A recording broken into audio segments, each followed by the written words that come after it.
सो अगर कोई मुझे पूछे कि क्या हो रही है तो मैं ये कहूँगी कि जो भी कुछ हो रही है वो मंजूर है खुदा नो नो खुदा नहीं बिकॉज खुदा इज नॉट माई गॉड खुदा is actually the name of a Persian God जो भी हो रही है वो मंजूर अल्लाह हो रही है which means that by the permission of Allah subhanahu wa ta'ala the almighty Allah everything is happening now.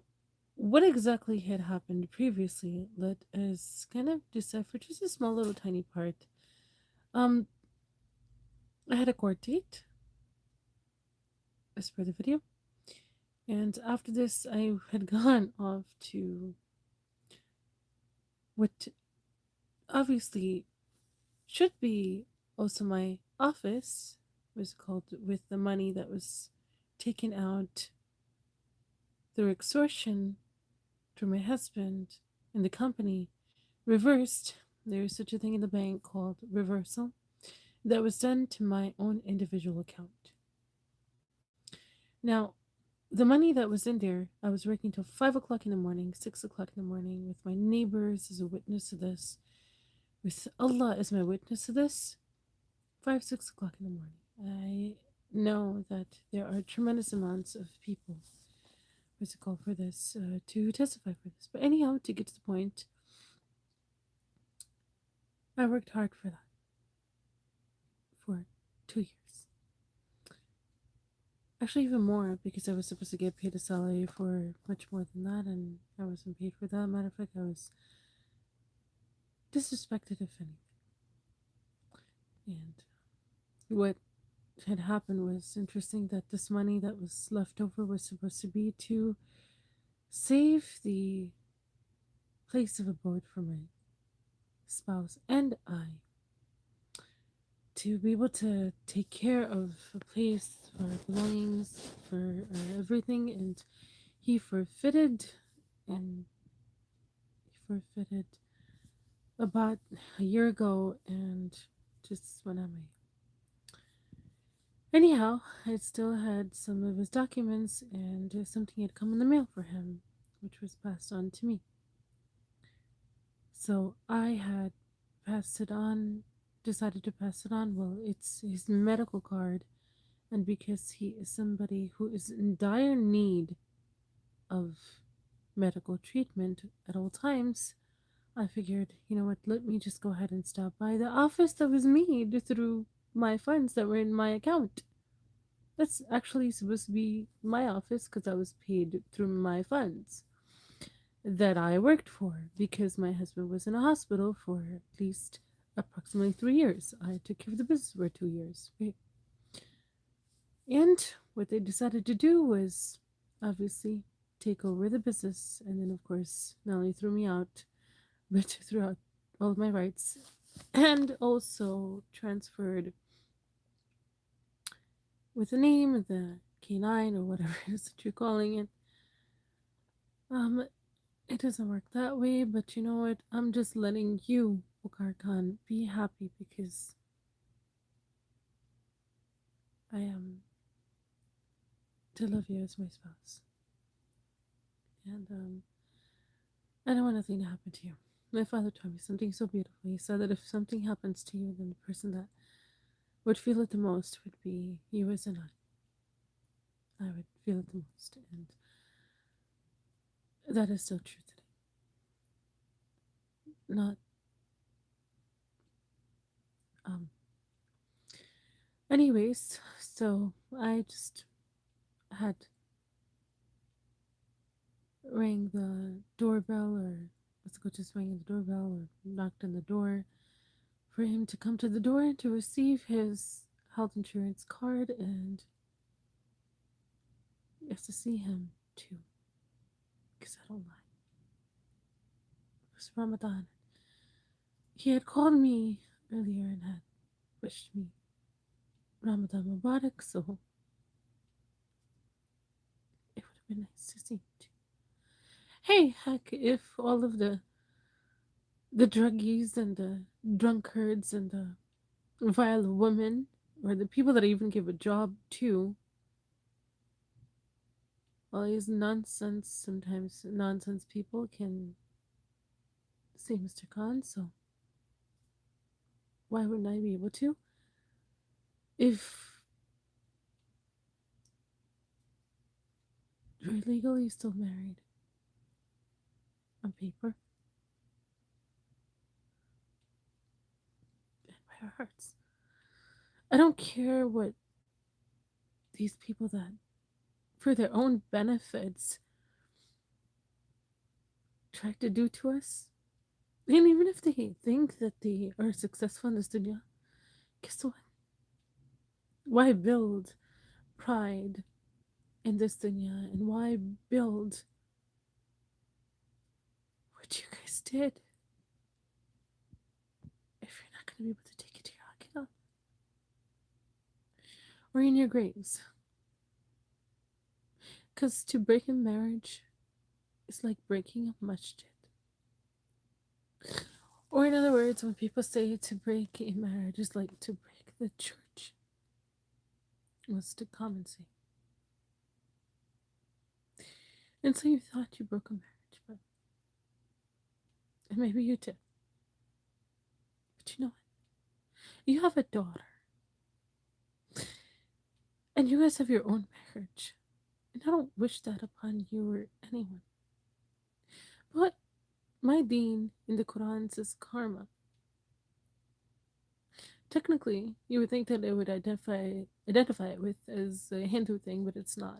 Karma is in the Holy Quran, and karma is dharma. So you gotta pray to God and make a tremendous amount of istighfar that your karma doesn't catch you quick. Like the story of those whom hamstrung the camel, and the whole entire nation was turned upside down. So just for a few time period, just for a time period, until your time will come too. I went there to drop off a health card for the man that I left. Still, my husband. That's all. And in return for this, for the office that was made through my hard work, my husband too, I was responded with by a queer man who was talking about all inappropriate things to a daughter of Islam.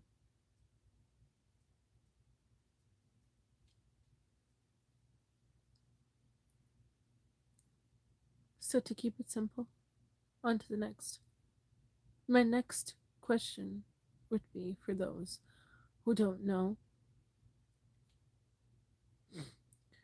Did you know that, if you knew, even if you did know, that other than Prophet Muhammad sallallahu alaihi wasallam, other than Ibrahim alayhi salam, and other than Jibreel alayhi salam, when we say may peace and blessings be upon them, that Allah subhanahu wa ta'ala himself actually says, of course we should know this, may peace be upon the day that he was born, may peace be upon the day that he will die, may peace be upon the day that he will be raised. That's for Isa al-Islam, Yeshua HaMashiach. But did you know another one that's in the Holy Quran? It is for Yahya al-Salam, his cousin. Allah subhanahu wa ta'ala wishes the same. So these are nitty gritties, little things that you may not have known. They exist within the Quran, and Allah subhanahu wa ta'ala says, do not differentiate amongst the prophets. Get with the message. Read it thoroughly. Don't speed through it. Don't read through it. Try to understand it. This is the holy month of the Quran, the holy month of Ramadan. And may peace be upon you, even though there is a war going upon here, and it's quite just. If someone goes ahead and starts a war, it's quite just. If you cannot remain with peace, and even if you did try, you do try, there's a whole entire mob that's after you. This is what happens. Everything goes public. When you try to keep things private for the sake of your companions, for the sake of your Sahabas, but then this happens and it turns out to be like the story of Abu Lahab, whom Allah subhanahu wa ta'ala disgraced in front of the whole of humanity.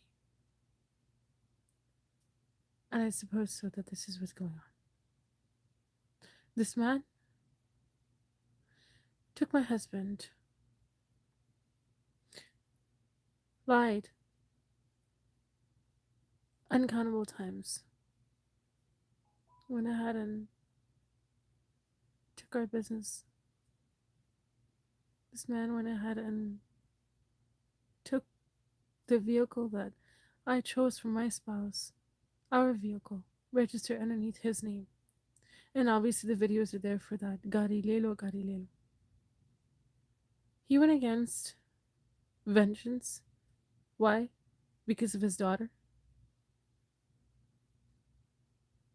Because his daughter, astaghfirullah, didn't make the right moves growing up. Am I supposed to cover her shame, which I did for years? You come between me and my spouse? And the father comes after me too, because of that too? But the father is always messed up too. Look at the way, listen to the way that he talks. I literally, for 3 days, felt feverish. To think that an old man can even think his daughter outlaw, if not in-law, his daughter outlaw, can be an object of affection to even think. First it was my husband. Okay, he's my husband. Then it was my brother-in-law talking about how he's dreaming about me, come in his dreams. Then my father outlaw. This man telling me that he wants to. That was feverish for 3 days. Not because I'm afraid, but because you should be afraid. Because you're disgusting. You are absolutely pathetic, disgusting. I can expect anything better. You killed a man and then came into this country and sought asylum. You're pathetic and will always be pathetic. To kill one person is to kill the whole of humanity. And now, add on to one more thing. You just went ahead and brought down a marriage.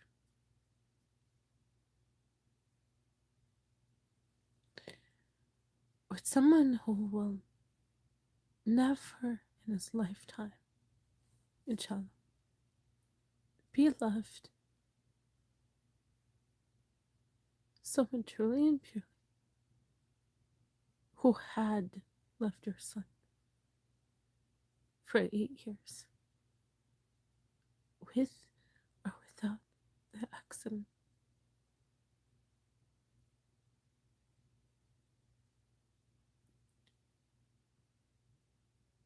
So you, sir, in the holy month of Ramadan, may you have the greatest wrath of Allah subhanahu wa ta'ala in this dunya and in the akhirah.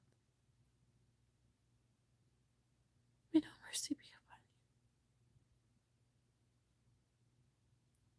you. You took away my spouse. You, your wife, and your children from it. You didn't care about the deen. You just practiced Gora mantra and seher and all of these crazy voodoo things off a flatbush. You have no mercy.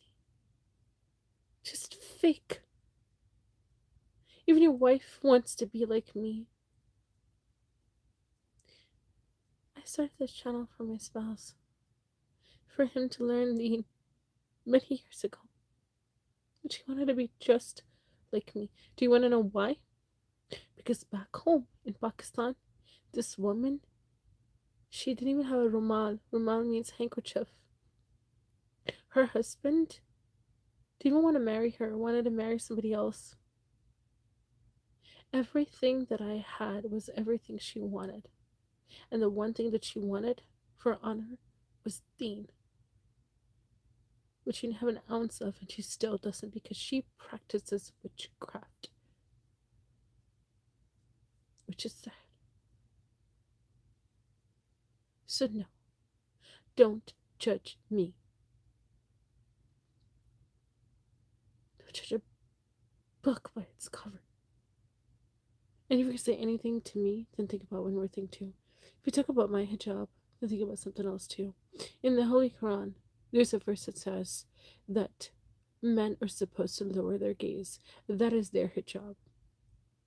So you shouldn't be looking at me. And a couple of verses later, within that context, it also tells a woman, maybe a verse later, right underneath that the woman is supposed to lower their gaze. So I made a video today because me and Wakar are matching. Yellow and yellow. Dude,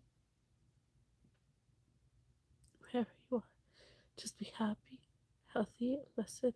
And then you're always going to be in my prayers. With or without me in your life. This message is for